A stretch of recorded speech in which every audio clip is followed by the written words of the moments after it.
más peligroso que puede hacer un hombre es dejar que una mujer lo subestime. Yo lo hice a propósito. Mi nombre es Raúl Hinojosa, y el viernes 3 de abril de 2023 ella cometió ese error. Yo estaba en la mesa de la cocina de nuestra casa en las Lomas de Chapultepec, en la Ciudad de México, tomando mi primer café, todavía con la camisa de ayer, leyendo nada en particular. Una mañana normal, una mañana tranquila. Miranda ya estaba vestida, con armadura completa, saco, tacones, ese tono particular de lápiz labial que usaba cuando tenía reuniones de junta. Dejó un sobre manila en la mesa junto a mi taza sin detener el paso. Mis abogados redactaron algo, dijo deslizando el dedo por su teléfono. Debí haberlo hecho desde el principio. He trabajado demasiado duro para dejar algo al azar. Miré el sobre, el membrete legal de su firma en la etiqueta, un poco demasiado impecable, un poco demasiado preparado. No me sorprendió el documento en sí. Me sorprendió que finalmente hubiera movido sus piezas. ¿Qué es esto?, dije, aunque alguna parte de mí, alguna parte silenciosa y observadora, ya lo sabía. Un acuerdo prenupcial. Lo dijo de la misma forma en que dices que la ropa de la tintorería está lista, plana, logística. Sé que el momento no es el ideal, pero llevamos casados 2 años, Raúl, que es exactamente por lo que necesitamos claridad de aquí en adelante. Finalmente levantó la vista de su teléfono. Sonrió. Esa sonrisa particular que nunca le llegaba a los ojos. Tómate tu tiempo para leerlo. Mis abogados están disponibles si tienes preguntas. Agarró su bolso. Caminó hacia la puerta. No me dio un beso de despedida. No lo había hecho en 7 meses. Yo los había contado. La puerta hizo clic al cerrarse. Me quedé ahí sentado. El sobre simplemente se quedó ahí sentado conmigo. Lo levanté, lo volví a dejar. Lo levanté de nuevo. 11 páginas.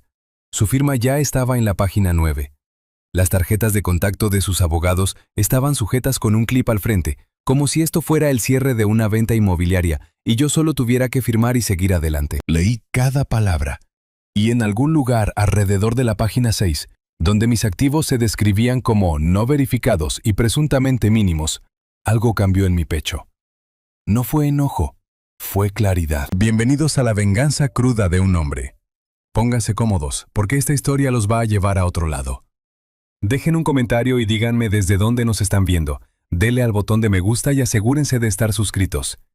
Confíen en mí, les va a encantar estar aquí. Pero esta historia no empieza el viernes 3 de abril de 2023. Empieza 3 años antes, una noche de miércoles, a finales de febrero de 2020, cuando Miranda Velasco entró en mi vida usando un vestido negro y una sonrisa que probablemente tenía una sección de términos y condiciones que yo aún no había leído. Evento de exalumnos del TEC de Monterrey, Ciudad de México.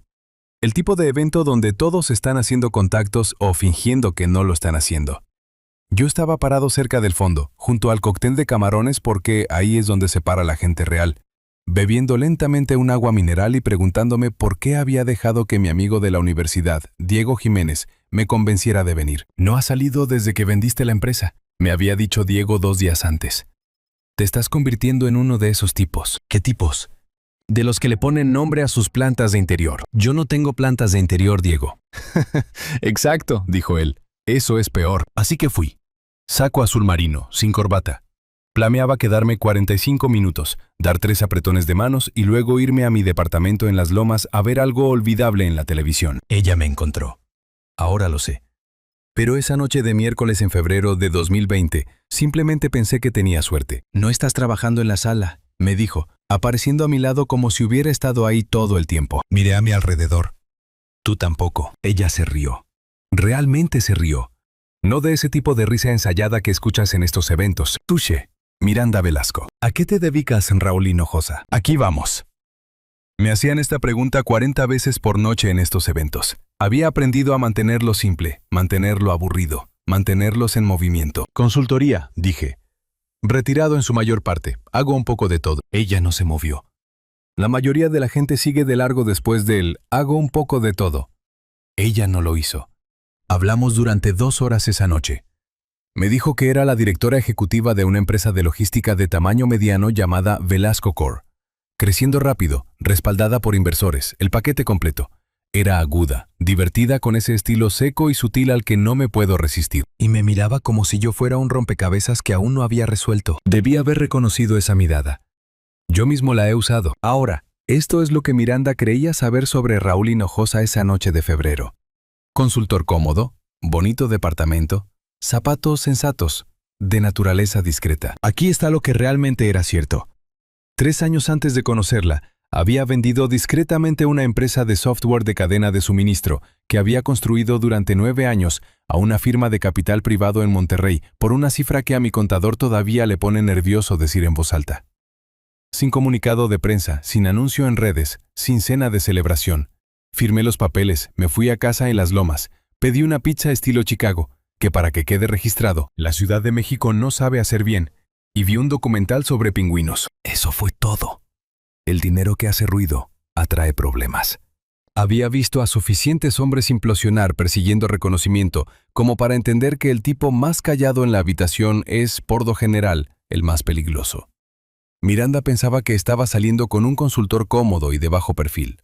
Estaba saliendo con un hombre que poseía participaciones en 11 empresas, tenía bienes raíces en 4 continentes a través de entidades controladoras de las que ella nunca había oído hablar, y que no le había dicho a una sola persona su verdadero patrimonio neto en año. Pero me estoy adelantando. Salimos durante 14 meses. Me llevaba a las galas de su empresa. Me presentaba como su pareja brillante y discreta, como si yo fuera algún tipo de accesorio artesanal. Yo llevaba bien el papel. Pantalones caqui, reloj modesto, nada llamativo. Mi amigo Diego me llevó a un lado en una de esas galas unas 6 semanas antes de la boda. La corbata aflojada, en su tercer trago y con esa mirada en el rostro. Ella te presenta como si fuera utilería. ¿Te das cuenta de eso? Está orgullosa de mí, Diego. Él dejó su vaso en la mesa. Presenta los resultados del tercer trimestre de su empresa con más calidez de la que usa para presentarte a ti. Lo dejé pasar con una risa. Sábado 22 de mayo de 2021. Nos casamos. Una ceremonia pequeña, su idea. Íntima, la llamó. Eficiente, pensé yo, pero no lo dije. 22 personas. La niebla asentada sobre el valle, de la forma en que lo hace en esas mañanas de la ciudad que no logran decidir si son hermosas o simplemente frías. Sus inversores enviaron flores, unas muy caras.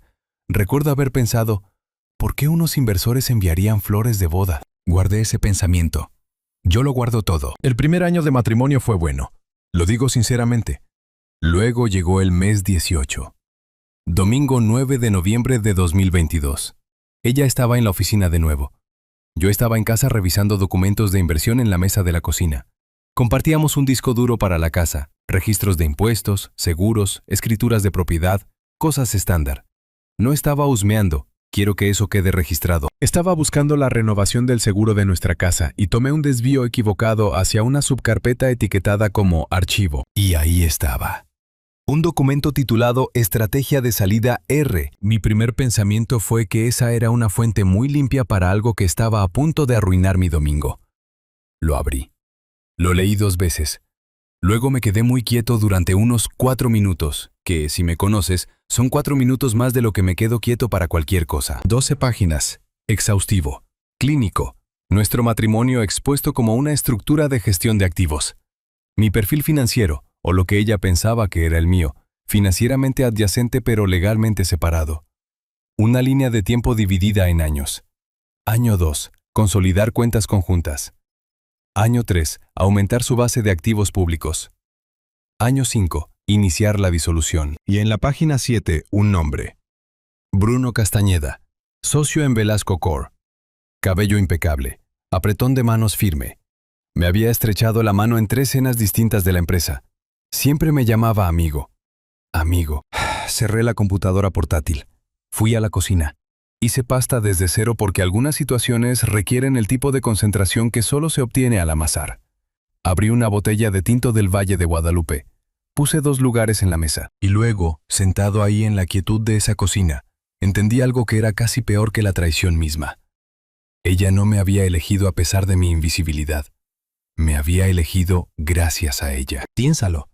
Sin presencia en redes sociales, sin perfil en revistas de negocios, sin un ego que requiriera mantenimiento público.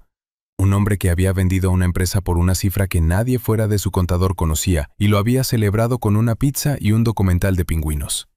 Yo era, en su cuidadosa estimación, el escondite financiero perfecto. Sus inversores estaban haciendo preguntas sobre su estilo de vida, sus gastos, su juicio. Un esposo estable, modesto y de bajo perfil neutraliza ese ruido. Hace que una mujer ambiciosa parezca tener los pies en la tierra. Hace que una junta directiva respire aliviada. No era un compañero. Ni siquiera era realmente un esposo. Yo era una estrategia con un anillo de bodas. Y la parte más peligrosa. Ella tenía razón en todo lo que creía saber sobre mí. Yo era invisible. Yo era callado. Yo era exactamente lo que ella había investigado. Simplemente nunca se le ocurrió investigar lo que hacen los hombres callados cuando han sido subestimados. Llegó a casa a las 8:47 de esa noche. Algo huele bien, dijo dejando su bolso junto a la puerta. Cacho de Pepe, dije. Siéntate. Se sentó. Comimos, me contó sobre su día. Le conté sobre el mío, la versión editada. Tomamos vino, limpié, nos fuimos a la cama. Y mientras ella dormía, me quedé mirando al techo y tomé una decisión que me tomaría la mayor parte de 2 años ejecutar. Sin confrontaciones, sin explosiones, sin escenas. Porque aquí está el detalle sobre una estafa a largo plazo. La única forma de vencerla es ejecutar una aún más larga. Lo que me lleva de vuelta al viernes 3 de abril de 2023. El sobre, las 11 páginas, mis activos no verificados y presuntamente mínimos. Mínimos. Casi me río a carcajadas con esa palabra.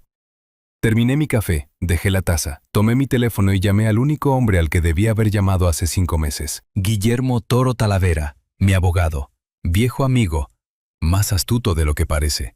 Lo cual es mucho decir porque tiene la pinta de un hombre que se pelea con los árbitros en los partidos de fútbol de sus hijos. Ha estado conmigo desde la empresa número 1. Contestó al segundo timbre. Toro, le dije, necesito que vengas a la Ciudad de México. ¿Cuándo? Lo más pronto que puedas. ¿Así de malo es? Miré por la ventana hacia el valle. Una hermosa mañana de viernes. La niebla apenas empezaba a levantarse. No, dije, está a punto de ponerse así de bueno. ¿Qué encontraste? Digamos que alguien ha estado jugando ajedrez, dije, con el hombre que inventó el tablero. Reservaré el vuelo esta noche. Colgué. Me serví mi segundo café. Miré a la Ciudad de México en una mañana de viernes en abril. Gris, hermosa, completamente indiferente a los problemas de todos. Ella pensó que se había casado con un hombre modesto con una vida cómoda. Se había casado con el hombre más paciente que jamás había conocido. Y la paciencia, he aprendido, es solo una venganza que aún no se ha presentado. Si llevas un rato escuchando, haznos un pequeño favor. Suscríbete.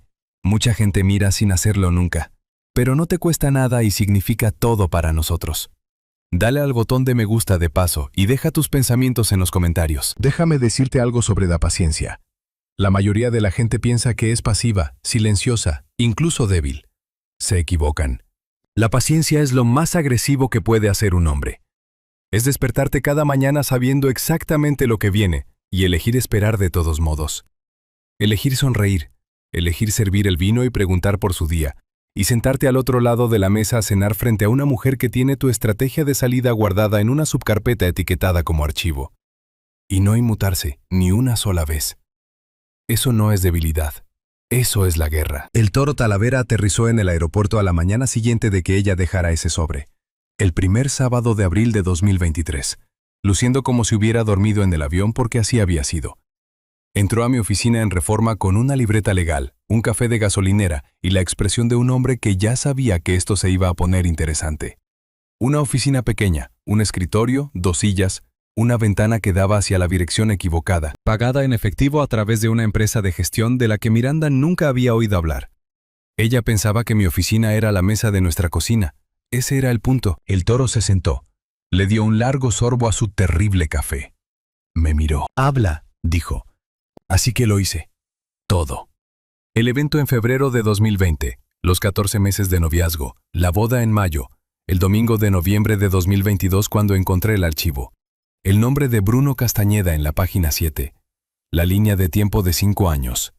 El acuerdo prenupcial aterrizando en la mesa de mi cocina como una granada con membrete de abogado. El Toro no interrumpió. Eso es raro en el Toro.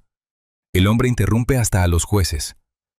Cuando terminé, dejó su café, se reclinó, miró al techo durante un largo rato. Ella lo documentó, dijo en voz baja. 12 páginas, dije. Me miró directamente.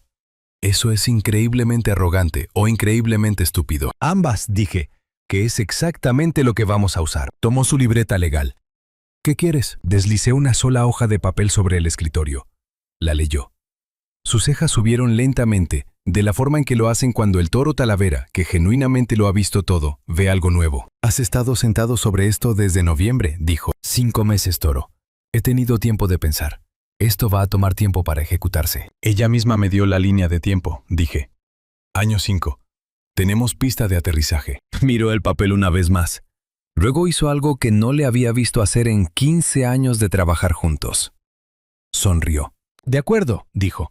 «Vamos a construir algo». Nos pusimos a trabajar el lunes siguiente. Lo primero, una nueva entidad controladora. El toro la registró en Delaware durante un fin de semana. La llamamos Harland Ridge LLC. Limpio, aburrido, el tipo de nombre que hace bostezar a los contadores y que los abogados dejen de leer. Los nombres aburridos ocultan cosas interesantes. Eso lo aprendí de la primera empresa que construí. El primer movimiento a través de Harland Ridge fue el que más importaba. Una participación del 12% en Velasco Core. Su empresa, su bebé, la cosa de la que hablaba en la cena, en las galas, en el desayuno cuando apenas estaba despierta. La pieza central de todo su plan de 5 años. El activo que estaba más decidida a proteger de mí. Compré esa participación silenciosamente a través de Harland Ridge, a través de una sociedad controladora secundaria que se conectaba con Harland Ridge. De la misma manera en que una sombra se conecta a un hombre, solo visible si sabes exactamente de dónde viene la luz. Ella nunca buscó la luz. El toro dividió la compra en 3 tramos, así que ninguna transacción individual activó una bandera de divulgación. Limpio, invisible, aburrido en el papel. Unas 8 semanas después de que ella dejara ese acuerdo prenupcial en la mesa, yo era dueño de una parte silenciosa de la misma empresa que ella planeaba proteger de mí. Ella me preparó la cena esa noche y me llamó su persona favorita. Le dije que estaba llena de sorpresas.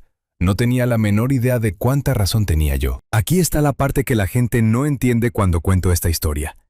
Esperan que diga que me desconecté, me volví frío, dejé de preocuparme. No lo hice. Hice la cena, recordé los aniversarios. Caminé por los senderos de Chapultepec con ella los domingos por la mañana como siempre lo habíamos hecho.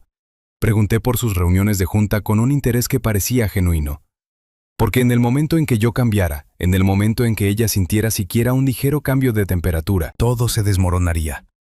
Y Miranda podía leer una habitación de la forma en que la mayoría de la gente lee libros de letras grandes, sin esfuerzo, al instante. Así que no le vi nada para leer. Sonreí, estuve presente, serví el vino, y cada sábado por la mañana manejaba hasta Reforma y desmantelaba en silencio todo lo que ella creía haber construido a mi alrededor. Nadie dijo que la venganza tuviera que parecer venganza. A veces se ve exactamente como un matrimonio feliz. Pero quiero ser honesto sobre algo, porque esta historia no se trata solo de estrategia. Hubo noches, y no les diré cuántas, en las que me senté solo en esa mesa de la cocina, después de que ella se había ido a la cama, y sentí algo para lo que no tenía un nombre claro. No era enojo, ni siquiera tristeza exactamente. Algo más parecido al duelo. El tipo de duelo silencioso que no se anuncia a sí mismo. Yo genuinamente había amado a esta mujer. O había amado a quien yo creía que era, lo cual podría ser lo mismo. Lo cual podría ser peor. Hubo una noche en particular. Lluvia de diciembre golpeando las ventanas de las lomas. Ella estaba dormida. Yo estaba sentado en la oscura cocina con un vaso de whisky. No estaba bebiendo, miraba a la nada. Y me golpeó todo de una vez. Todo el peso de ello, no la traición, no el plan. Solo el simple y estúpido hecho de que había entrado a ese evento en febrero de 2020 y había pensado que tenía suerte. Yo había querido que fuera real incluso después de encontrar el archivo. Alguna parte terca y tonta de mí había querido que fuera real. Me quedé con eso durante unos 10 minutos. Luego tiré el whisky, enjuagué el vaso, volví a la cama y a la mañana siguiente manejé a Reforma y seguí construyendo. Porque querer que algo sea diferente y dejar que te destruya son dos opciones muy distintas. Yo tomé la mía. Para ese verano me moví hacia la jugada logística. Ella hablaba de sus proveedores constantemente durante la cena. El contrato de Querétaro nos está desangrando. El transportista de Monterrey no puede alcanzar los objetivos de última milla. Y así sucesivamente. Yo asentía, simpatizaba, le volvía a llenar la copa. También estaba tomando notas. 2 de los proveedores de carga más grandes de Velasco Core estaban operando con márgenes estrechos y buscando silenciosamente socios capitalistas. Uno en Tijuana, uno en Guadalajara. Compré participaciones en ambos. No fueron participaciones mayoritarias, nada ruidoso. Solo la presencia suficiente en la mesa cuando surgían las renovaciones de contratos. Lo suficiente para que, cuando el equipo de Miranda se sentara a renegociar, las personas frente a ellos estuvieran, a varias capas invisibles de distancia, conectadas con su esposo. Ella estaba negociando contra personas que me reportaban a mí. No voy a fingir que eso no se sintió un poco bien. Solo soy humano. Ese otoño, el Toro llamó un jueves por la mañana, sin saludos. Bruno Castañeda, dijo, dejé mi café. Háblame. Maneja un fondo de inversión personal por su cuenta. Pequeño, 8 socios comanditarios. Ha estado buscando silenciosamente a alguien para anclar una segunda ronda de recaudación. Silenciosamente. Mi palabra favorita en el idioma español. ¿Cuánto?, pregunté. 2 millones para anclar. Aceptaría menos del socio adecuado. Conviértete en el socio adecuado, dije.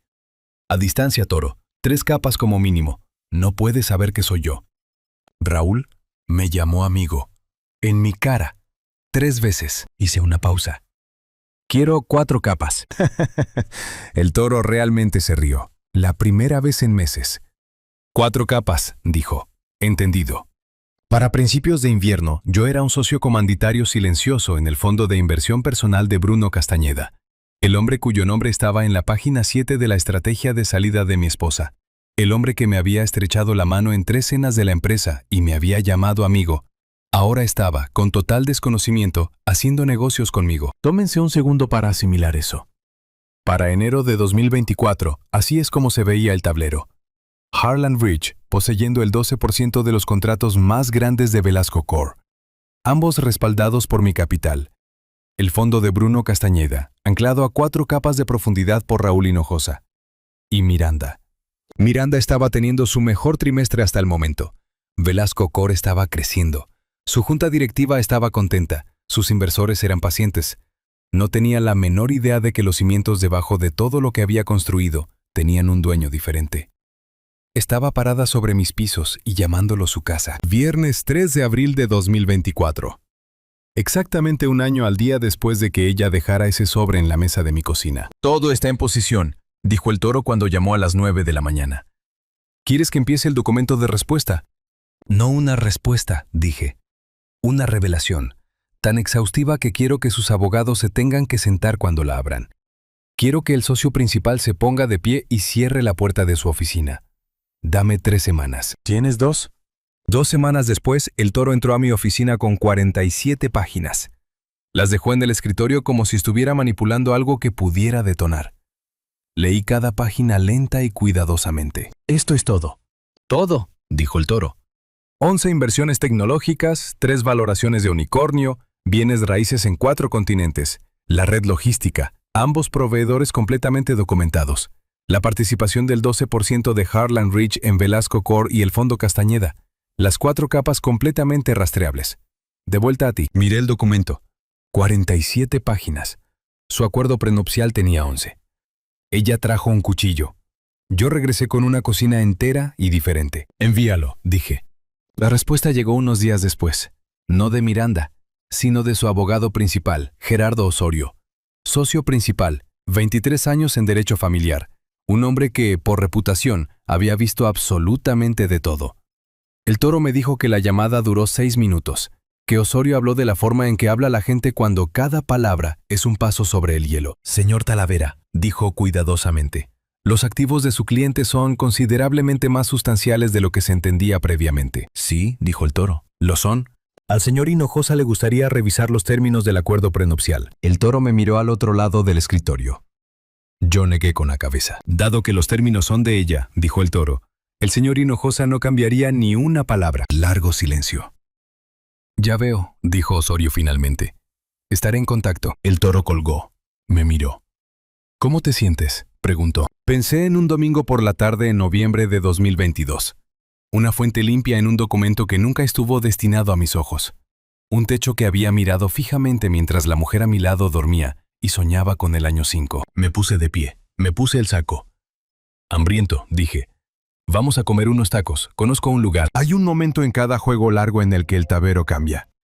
No dramáticamente, no con una explosión o un discurso o alguien volteando una mesa. Solo una inclinación silenciosa e irreversible, como un barco que ya ha decidido hundirse pero aún no se lo ha dicho a los pasajeros. Ese momento llegó unos días después de la llamada de Osorio. Yo no estaba ahí cuando llamó a Miranda, pero el Toro tiene un amigo en la firma de Osorio, y ese amigo dijo que el socio principal cerró la puerta de su oficina, se sentó y no salió en 40 minutos. 40 minutos. He estado en suficientes negociaciones para saber qué significan 40 minutos a puerta cerrada. Significa que las matemáticas no cuadran de la manera que pensabas. Significa que alguien cometió un error de cálculo muy caro. Significa que el juego ha terminado. Miranda llegó a casa temprano ese miércoles por la tarde. Esa fue la primera señal. Miranda nunca llegaba a casa temprano. La mujer trataba a la oficina como una segunda dirección y nuestra casa como un hotel por el que casualmente tenía sentimientos.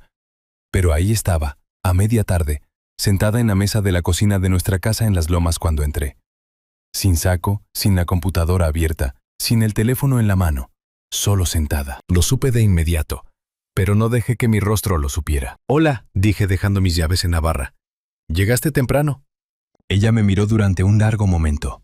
Realmente me miró. De la forma en que solía hacerlo al principio, como si yo fuera un rompecabezas que no había resuelto. Gerardo me llamó, dijo. ¿Tu abogado?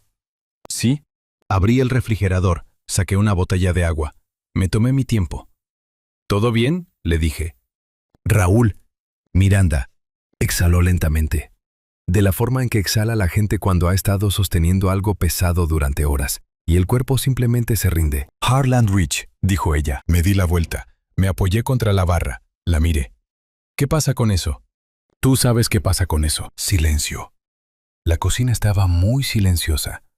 Afuera la Ciudad de México hacía lo suyo. Tráfico en Palmas. El perro de alguien. La sirena distante a lo lejos. Todo el mundo ordinario moviéndose como si nada hubiera pasado. ¿Cuánto tiempo?, preguntó. Su voz era firme. Le reconozco eso. Incluso entonces Miranda no se quebraba fácilmente. ¿Cuánto tiempo o qué? Crucé los brazos. Miré a la mujer con la que había compartido la cama durante 3 años. La mujer que documentó nuestro matrimonio como una adquisición comercial y lo archivó. Desde noviembre de 2022, dije. Cerró los ojos solo por un segundo. Solo el tiempo suficiente para que yo viera el cálculo ocurriendo detrás de ellos. El archivo, dijo en voz baja. El archivo, dije. Silencio. Más largo esta vez. Nunca dijiste nada, dijo ella. Tú tampoco. Se puso de pie lentamente. Caminó hacia la ventana. Se quedó ahí de espaldas a mí, mirando hacia la calle de abajo. La dejé quedarse ahí. No tenía prisa. Había estado sin prisa durante 17 meses. ¿Cuánto?, dijo finalmente sin darse la vuelta. ¿Cuánto qué? ¿Cuánto tienes, Raúl? No era realmente una pregunta.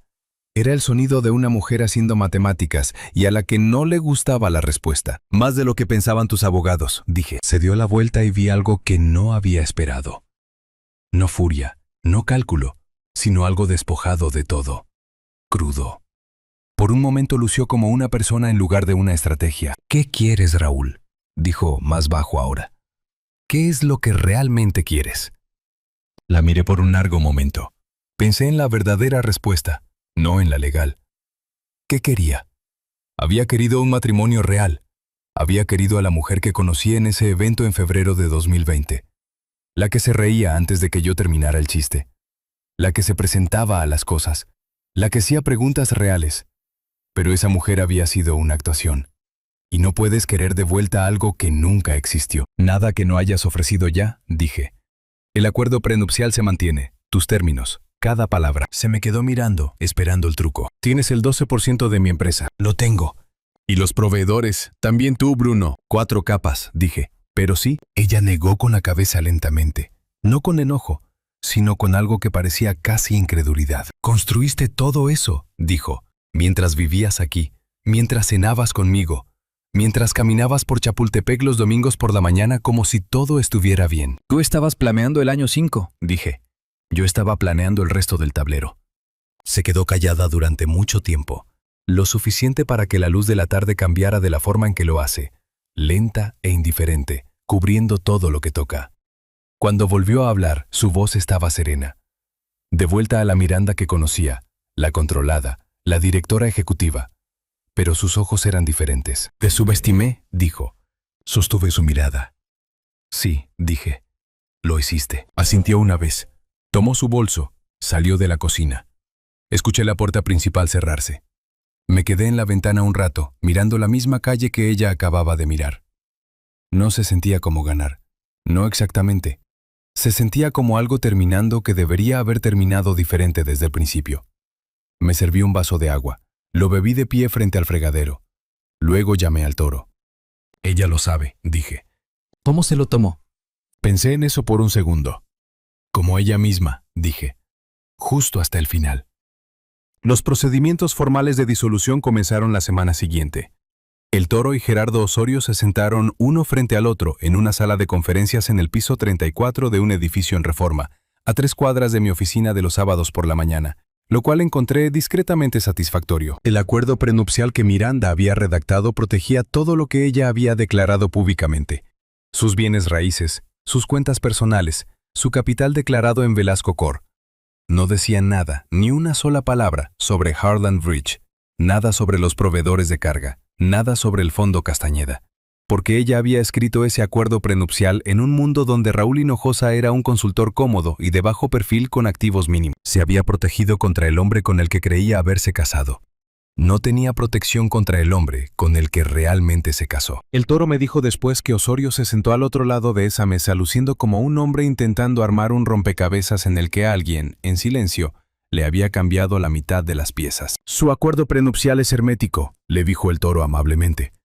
Cada activo que su clienta enumeró está completamente protegido. ¿Y los activos de él?, preguntó Osorio. No están enumerados, dijo el toro. Por lo tanto, no están sujetos al acuerdo. Ella lo impugnará. ¿Bajo qué fundamentos?, dijo el toro. Ella lo redactó. Osorio no tuvo respuesta para eso.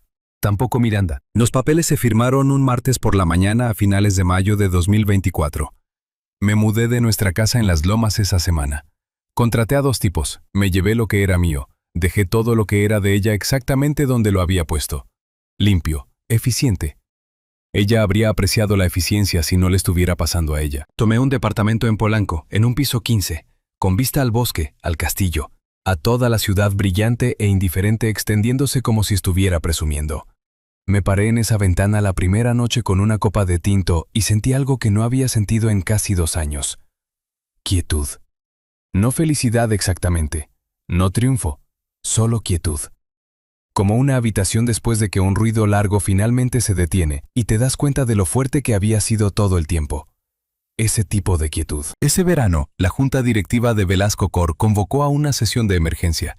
La participación del 12% de Harland Ridge, ahora pública a través de la presentación de la disolución, había enviado ondas de choque a través de la comunidad de inversores. El inversor institucional que había sido paciente durante 2 años, el mismo que había enviado las flores de boda caras en mayo de 2021, de repente solicitó una reunión formal. Finalmente entendí por qué los inversores envían flores a las bodas. No estaban celebrando un matrimonio. Estaban protegiendo una inversión. Preguntas que Miranda no pudo responder limpiamente. Una junta que se estaba quedando sin paciencia.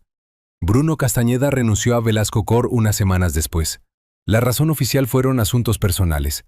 La verdadera razón fue que su fondo de inversión personal, anclado a 4 capas de profundidad por Raúl Hinojosa, se había convertido en una conversación que él no podía terminar limpiamente. Nunca hice una sola llamada telefónica para que eso sucediera. No tuve que hacerlo. A finales de verano, la junta directiva de Velasco Corp se puso en contacto con el toro. No de manera adversarial, casi disculpándose. Estaban buscando estabilidad. La participación de Harland Ridge imponía respeto. ¿Consideraría el señor Hinojosa un papel formal? El toro me lo reenvió sin comentarios. Lo leí 2 veces. Pensé en una noche de miércoles en febrero de 2020. Una mujer con un vestido negro apareciendo a mi lado en un evento del TEC como si hubiera estado ahí todo el tiempo. Una sonrisa con términos y condiciones que nunca acepté. No estás trabajando en la sala, me había dicho. Yo no lo estaba haciendo, pero estaba prestando atención a cada una de las personas en ella. Llamé al toro. Diles que aceptaré la presidencia de la junta, dije. No el papel de asesor, la presidencia. Alguien que realmente construyó la cosa. Sabes que ella va a ver ese anuncio, dijo el toro. Lo sé. Y miré hacia el bosque desde mi departamento en Polanco. Las luces encendiéndose en la tarde, la neblina entrando por las montañas de la forma en que siempre lo hace. Lenta, inevitable, completamente indiferente. Y nada, dije. son solo negocios. En una mañana de domingo a principios de septiembre de 2024, leí sobre el anuncio de la presidencia de Velasco Cor en la sección de negocios mientras tomaba un café en una pequeña cafetería en Polanco. Buen espresso. Nadie sabía quién era yo. Esa sigue siendo mi parte favorita. Diego llamó a las 10 de la mañana. Vi el anuncio, dijo. Buenos días, Diego. Raúl. Una pausa. Te lo dije. Te dije que ella tenía una intención. Te dije que la intención podría ser algo que tú no sabías. Lo hiciste, dije. Tenías razón. ¿Y ahora qué? Ahora, dije. Ahora me termino mi café. Eso es todo, Diego. Dejé la taza en la mesa. Construí lo que construí. Protegí lo que protegí. Ella tomó sus decisiones. Yo tomé las mías. ¿Y estás bien? Pensé en eso. Realmente lo pensé. La noche de diciembre con el whisky que no bebí. El techo al que me quedé mirando. La pasta que hice para 2 en un domingo de noviembre de 2022, mientras un documento de 12 páginas estaba a menos de 1 metro de mí en el escritorio. Pensé en lo que había querido y en lo que había obtenido a cambio, y en cómo a veces esas dos cosas, incluso cuando son completamente diferentes, de alguna manera logran sumar algo con lo que puedes vivir. Sí, dije, estoy bien. Y la verdad es que lo decía en serio. Si disfrutaste de esta historia, únete a nuestra comunidad dándole al botón de me gusta y suscribiéndote para más historias reales, crudas y familiares. Nos vemos en la próxima.